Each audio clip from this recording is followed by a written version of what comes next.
us closely. This quickening of our pulse is made possible not by a few, but by the many. In far-flung corners of our country, men and women with large hearts and clear consciences are putting society above themselves. They are the real heroes who make life a little better for those around them and inspire communities to become a little better. Dhankarji's life and career are similar to the stories of real heroes we have had the privilege of honoring over today and yesterday. Born into a farming family in a small village in Rajasthan, he used to walk over 6 kilometers a day just to attend school. His upbringing, with emphasis on hard work and simplicity, was honed at the Sainik School. A physics graduate, he, however, found his true calling at the bar.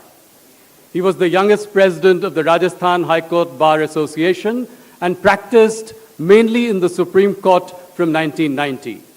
He also had a 3-year stint as a member of the International Court of Arbitration in Paris.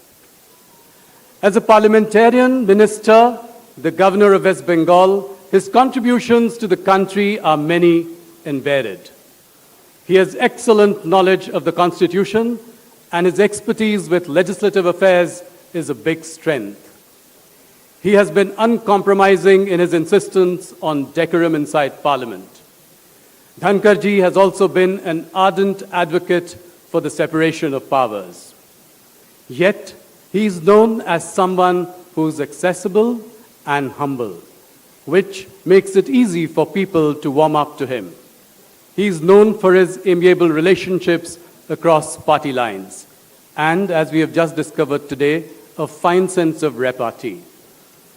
Dhankarji also has an excellent relationship with spiritual organizations such as the Ramakrishna Mission and Bharat Sevashram. He is an avid reader and a sports aficionado and has served as the president of the Rajasthan Olympic Association and the Rajasthan Tennis Association. Sri Dhankar's life story reflects a rising India, one where we go forth and achieve our goals, unmindful of hurdles or distractions. I would now like to request His Excellency, the Vice President, to deliver the closing address. Ladies and gentlemen, the Honorable Vice President, Jagdeep Dhankhar.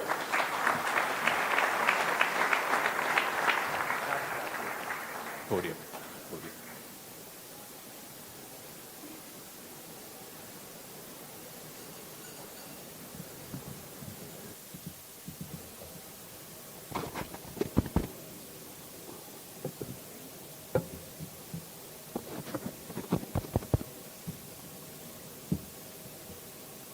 Always a difficult situation when you have in the audience people who know you.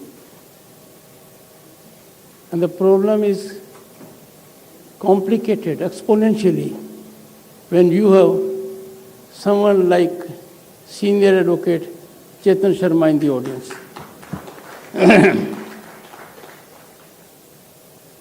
This doesn't end here. The august presence of Sri Harivansh ji, Deputy Chairman of Rajya Sabha. But he carries another hat, and that's always worrisome for me. A journalist is always a journalist. In 1989, when I got elected to Parliament and became a Union Minister, my room in Parliament was next to the press room. Till 2019, I carried an impression, oh, you can't have better friends than in journalism. The myth was demolished when I became Governor, State of West Bengal. I hope it is restored. I will do all I can. Dr. Rajkumar Ranjan Singh, Sri Rahul Joshi ji, members of the diplomatic corps, other dignitaries, and my friends in the media. I can assure you, I am certainly your friend. I hope you will reciprocate. Indeed, a marquee event, all the more significant, being hosted in Amritkal. It is eminently befitting and soothing that focus and attention is being bestowed on our real heroes. I pause here for a moment. I have always been concerned. Iconic status in our country is accorded on parameters that are baffling. Event management can put a person in a position. He's a leading lawyer, he's a leading journalist, and what not. But we are talking of real heroes. At a time when India is on the rise as never before, it is a statement of fact, globally acknowledged. And the rise is unstoppable, earning unprecedented global recognition and respect. As a mark of respect to our heroes, let's pledge, take pride in our historic accomplishments and be ever proud Indians. Always keep nation first. No interest, business or otherwise, can be more than national interest, above national interest. And this, when I say is not optional, I reflect the viewpoint of more than 1 billion people. The theme of the coffee table book, unveiled a while ago, to be unveiled, Voice of India, Modi and his transformative Mann Ki Baat, is very apt. And I compliment the Rahul for being very daring in choosing it. Mann Ki Baat, in a sense, has impactfully captured imagination of the people. And mind you, there can hardly be any difference of opinion. This is one program that is watched with keen interest and that impacts the lives of people as never before in the history of this country. And this is for honest discourse and seamless connect with the people.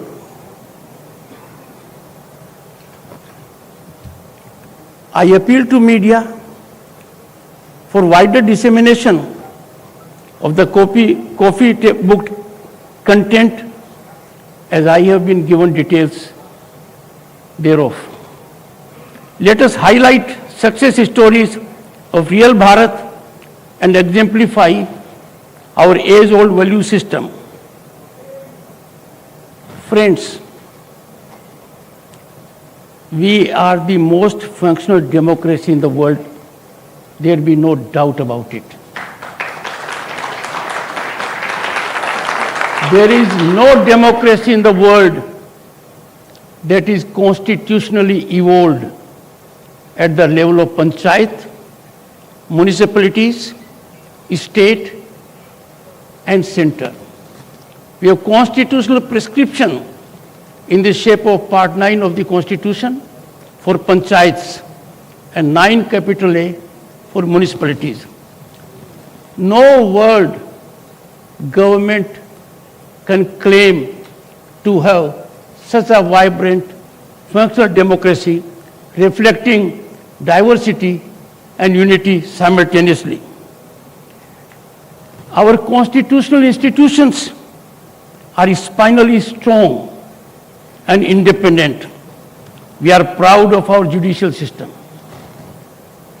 Where on the planet you will get a Supreme Court which can act with lightning speed and grant relief when someone is accused of defamation? Where on earth? Where will you get a Supreme Court that will sit over time? We have finest judges, and the Chief Justice has unimpeachable credentials with global image. None in the world has legitimacy or credentials to lesson us on this aspect. Of late, some are engaged into it. I wouldn't say more, because in our country we have effective government, and we have seen in last few months how effectively our External Affairs Minister has reflected on those issues in public domain, in the country and outside. But those so engaged need to look within and revisit their thoughts. But what is painful, worrisome and concerning, that some amongst us are engaged in thoughtless orchestration of sinister campaign to taint and tarnish our democratic institutions. We find sinister forces within and without, functional with pernicious agenda to sully and downsize our growth trajectory, our democratic institutions, and run down our success.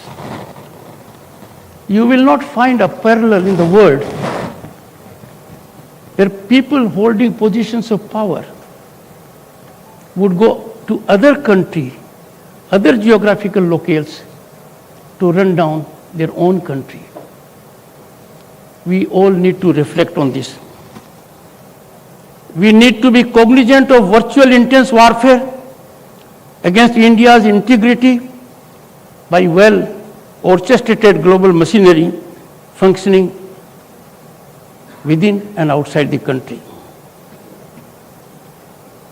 One can see an entire ecosystem aimed at handicapping our growth, attacking India's legitimacy as nation-state, its constitutional institutions, including the parliament, is becoming a favorite pastime, even of some of us. I am sure thinking minds in the country will be alive and take all steps to contain and combat such pernicious tendency. An intense assault on India's values, integrity and institutions is emanating from well-maintained incubators. I wouldn't say much, but I'll call upon the media. Look at South Asia studies in an Ivy League university. This is being funded by our billionaires. Even the government in 2008 funded it. And the same is also being done by our northern neighbor. But look at their activities with respect to our nation and with respect to that nation. It's a cause of concern and worry. Should we be funding those whose only agenda is to thoughtlessly, in a designed manner, run down this nation? I am sure my friends in journalism, and I am sure I am their friend, so are they mine, will reflect on this, engage in due diligence, and let the people of this country know all about this. This ecosystem to combat India's growth trajectory must not be allowed to go unnoticed. And that can happen only when we react. Such orchestrated narratives are disseminated, and this is, I seek pardon of the journalistic fraternity. Orchestration emanating in a sinister manner with pernicious design is put in high decibel and disseminated by media and intelligentsia. The activities of Goebbels pale into insignificance. Friends, the real tribute to our real heroes, because of whom we are enjoying this democracy, are in the 75th year, because of whom we are laying the foundation of 2047, when India will be celebrating centenary of its independence. A tribute to those real heroes is to ensure the relentless crusade against corruption fructifies into legal finality.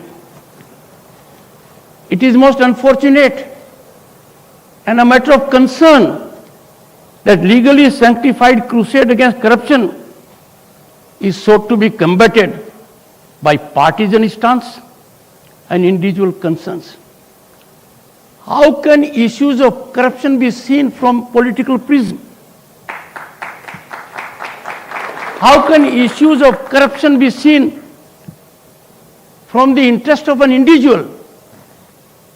Issues of corruption have to be seen in the backdrop of the fact matrix.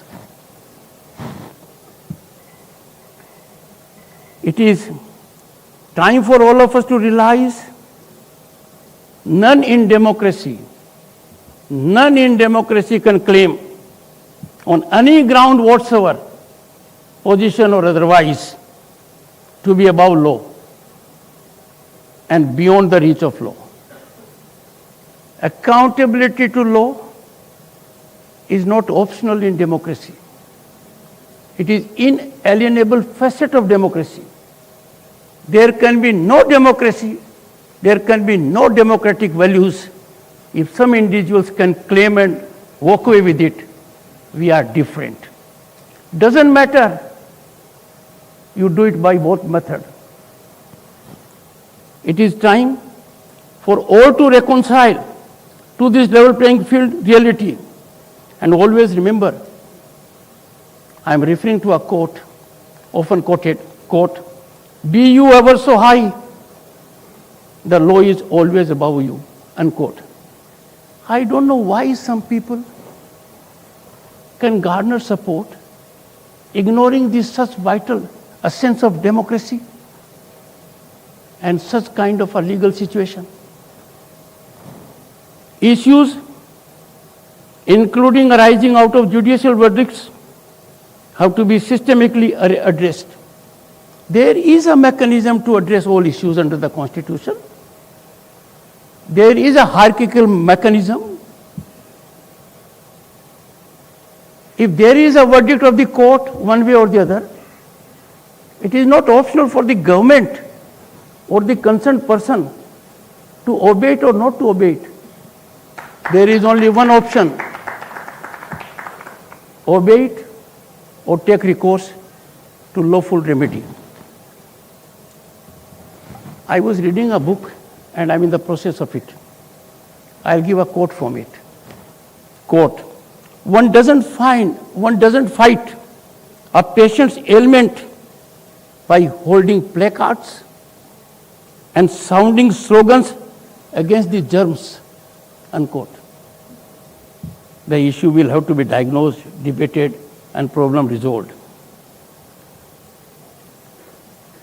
Friends, in recent years, there has been due and commendable recognition to our unsung heroes obscured in our history.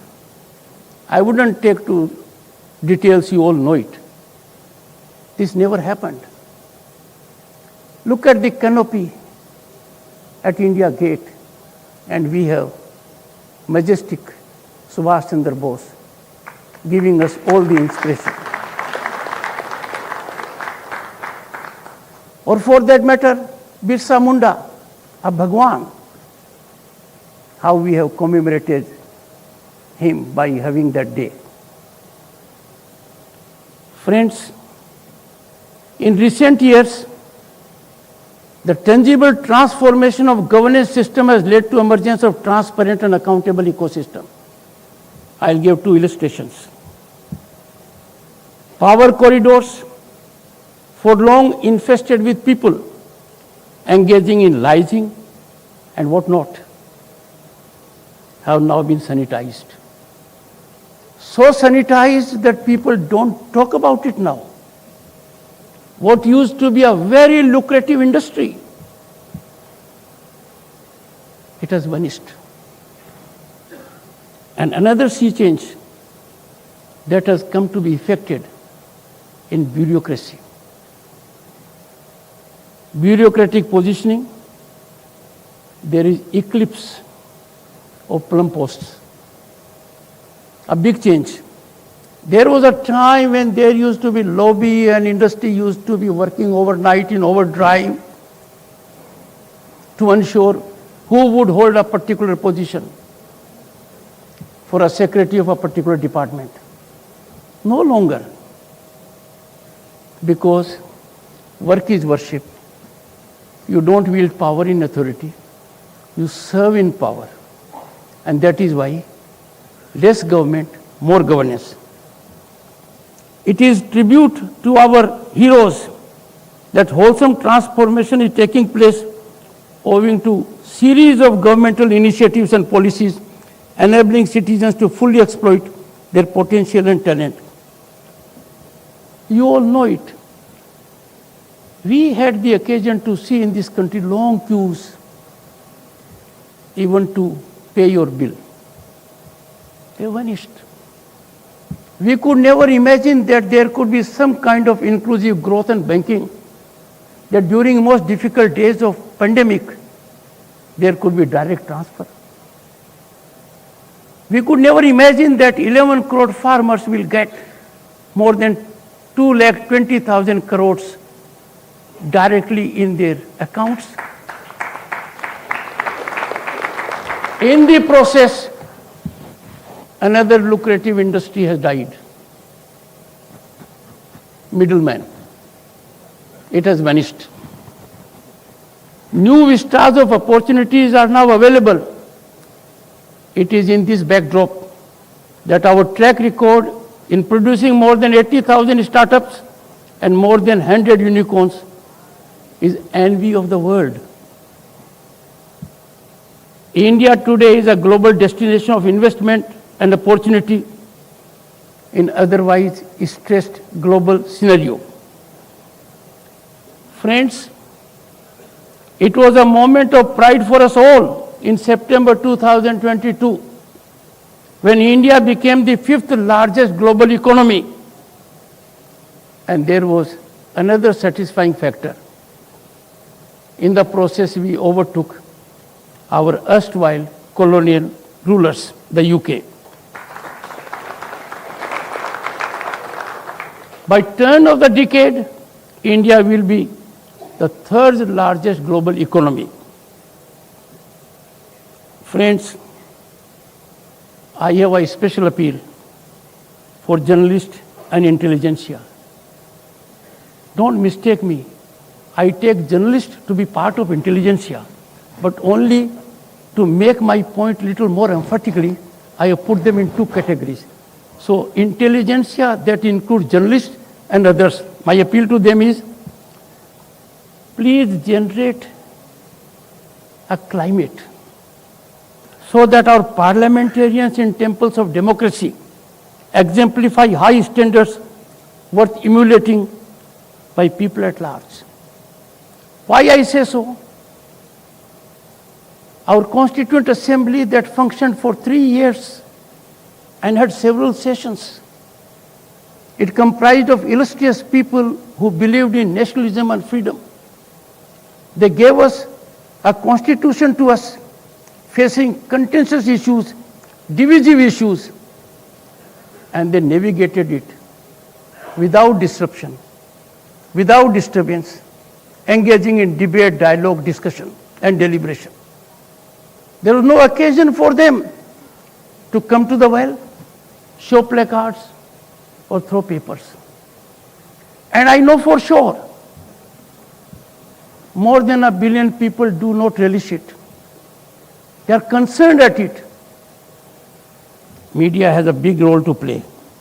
And I'm sure my friends will heed my advice, because we have come to a stage now where disorder has become the normal order in Parliament. And nothing can be more worrisome than this. It will be real tribute to our heroes, that all of us taken together do all we can to nurture and blossom our democracy gifted to us by the sacrifice of real heroes. This can be best achieved and democratic values and public interest optimally served when legislature, the judiciary, and the executive discharge their respective obligations, scrupulously confining to their respective domain and acting in harmony, togetherness, and tandem.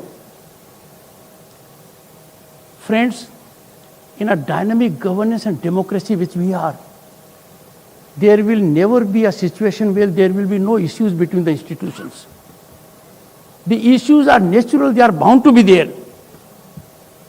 These issues are required to be resolved, taking recourse to deliberative mechanism in a structured manner. And I am sure if we evolve a structured interactive mechanism, then resolution of issues will be seamless. We need to do it. I wonder sometimes that an expression of a viewpoint, a sublime legal preposition,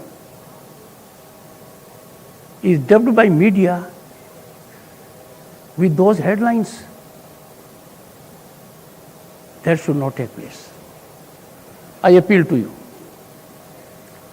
Personally, for me, I can assure you, and there is one in the audience who will bear it out, I am a foot soldier of judiciary. I have been a senior advocate for over 3 decades. Have held positions as president of the association and in the bar council. How can I, even for a moment, ever contemplate that by action or word I will do something which will damage the institution?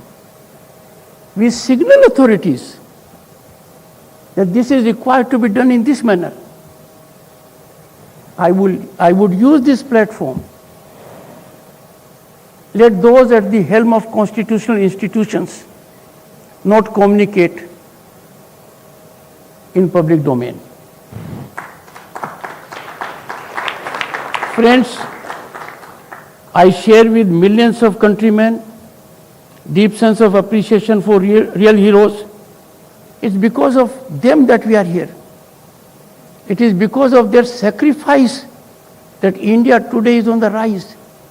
It is because of their efforts that not only our voice is heard globally, the nations wait to find out what is India's stand on this particular issue. Our image in the Committee of Nations is at a very high pedestal, and by 2047, warriors of which are present here, some of us may not be around, but youngsters here, they are the spinal strength to realize our dream of being a world leader. I express sense of gratitude to Rahulji, Network 18, for devoting this program to them. We shall ever be indebted to them. Thank you. Jai Hind. Can we have a standing ovation for Shri Jagdeep Dhankhar, the Honorable Vice President of India. I request him to take his seat on the stage as we have now come to our grand finale for Rising India Real Heroes. Ladies and gentlemen, we have something very, very special coming up next. The Honorable Prime Minister Narendra Modi is inarguably one of the finest communicators of modern times, and Mann Ki Baat is his masterpiece of elocution. Every month since Vijay Dashmi Day in 2014, Prime Minister Modi, through this singular radio broadcast, has acquainted India with the very best of itself. Mann Ki Baat is the message of our times, and Modi is its messenger-in-chief. So it gives us immense pleasure in capturing a galaxy of inspirational journeys through a special coffee table book. This compact coffee table book, aptly titled The Voices of India is our humble tribute to Man Ki Baat and all those extraordinary Indians who have featured in it. It is divided into several themes and contains short pen pictures of those whose work and stories have been profiled by the Prime Minister in his radio address.